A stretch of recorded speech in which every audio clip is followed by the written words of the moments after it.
Hi అండి.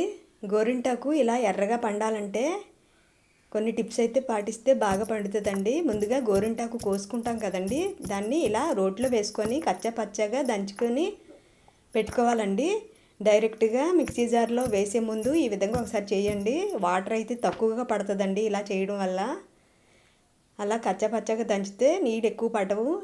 అలాగే ఇగోండి, కొద్దిగా పంచదార, అలాగే నిమ్మరసం ఒక స్పూను కానీ ఎంతనండి వాటర్ మానేసి పెరుగు వేసుకొని మిక్సీ పట్టుకుంటే చాలా అంటే చాలా బాగా పండుతుందండి గోరింటాకు. వాటర్ అనేది అసలు పడదండి. పెరుగు కొద్దిగా ఎక్కువ వేసుకుంటే బాగుంటుంది.